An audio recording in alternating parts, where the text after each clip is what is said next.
Selon la Banque africaine de développement, le continent africain devrait connaître une croissance économique de 3,4% en 2021.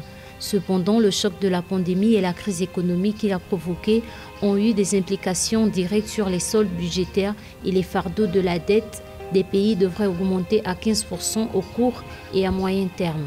Par conséquent, l'Afrique pourrait se voir confrontée à de graves défauts de paiement. Le gouvernement du Nigeria prévoit investir 3 milliards de dollars dans le secteur énergétique au cours des 24 prochains mois. Il prévoit en outre de mettre fin aux subventions versées au secteur d'ici décembre 2021. Ces fonds vont permettre au pays de faire passer la capacité de transmission électrique du pays de 4 900 MW actuels à 7 000 MW.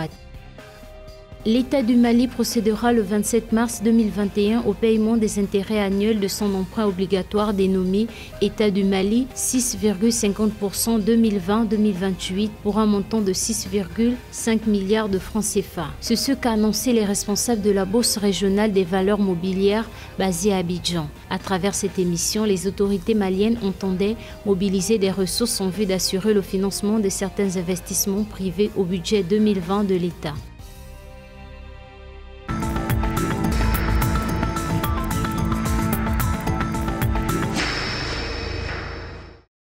Selon les perspectives économiques de la Banque africaine de développement, la dette africaine connaîtra une hausse de 10 à 15% en 2021. Une situation qui serait due à une baisse de régime des économies dépendantes du tourisme et à celle à forte intensité en ressources autres que le pétrole. L'avènement du Covid-19 a augmenté les dépenses et réduit les recettes tout en exacerbant les besoins d'emprunt pour réduire les déficits. La pandémie du Covid-19 a eu un impact négatif sur l'activité économique du continent. D'autant plus que ce continent africain connaissait une croissance continue ces dernières années. Cet impact n'est pas homogène. Généralement, les pays qui disposent d'une économie diversifiée sont mieux sortis que les pays sur lesquels l'économie est basée sur l'exploitation, l'importation d'un seul produit. Néanmoins, dans le trimestre 3, trimestre 4 de l'année 2020, certains indicateurs suggéraient une reprise de l'activité. Par exemple, les indicateurs de la confiance des entreprises, les indicateurs de la production industrielle, des directeurs d'achat, les partenaires africains étaient en hausse constante et la valeur boursière avait augmenté de 50%, ce qui nous avait permis de récupérer une partie des pertes de 2020. Les arrivées de voyageurs internationaux en Afrique ont chuté de 57% selon l'Organisation mondiale du tourisme. En effet, début septembre 2020, 50% des destinations africaines étaient toujours inaccessibles en raison de la fermeture des frontières pour limiter la propagation de la Covid-19. Par conséquent, les flux générés par le secteur ont dégringolé.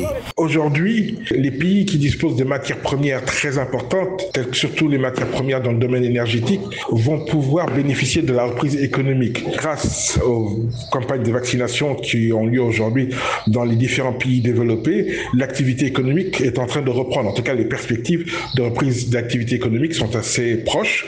On dit dans le deuxième semestre, les choses devraient redémarrer. Et il y a des chances qu'elles redémarrent assez vite pour pouvoir, parce que le resserrement de l'économie a été tellement fort qu'on risque de même avoir un emballement de l'économie suite à la reprise. Il y a aussi le domaine du digital. La digitalisation de l'Afrique avait été largement entamée et aujourd'hui, le capital humain se développe d'une manière très importante. Ça va être aussi des secteurs qui vont permettre de faire rentrer à l'intérieur de l'économie africaine. L'une des raisons liées à l'aggravation du niveau de la dette africaine demeure la dépréciation des taux de change et l'augmentation des charges d'intérêt.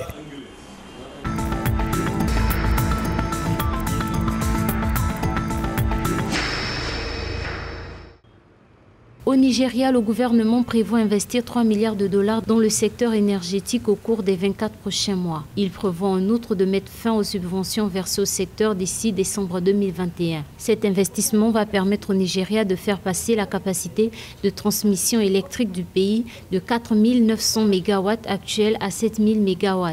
Les fonds proviendront entre autres d'une facilité de financement que le pays prévoit de mettre en place auprès de la Banque africaine de développement. En ce qui concerne les suppressions de subventions sur l'électricité, selon les autorités du Nigeria, cette mesure sera bénéfique à moyen terme à l'ensemble du pays.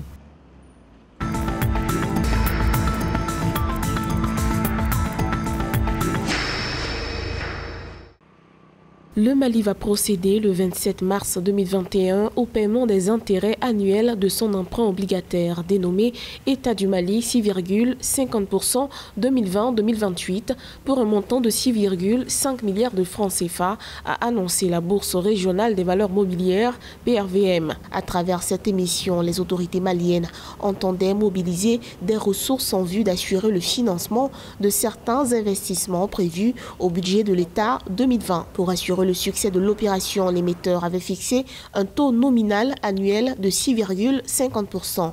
Ainsi, les obligations devraient rapporter un intérêt annuel de 650 francs CFA par titre, le premier coupon étant payable un an après la date de jouissance fixée au 27 mars 2021.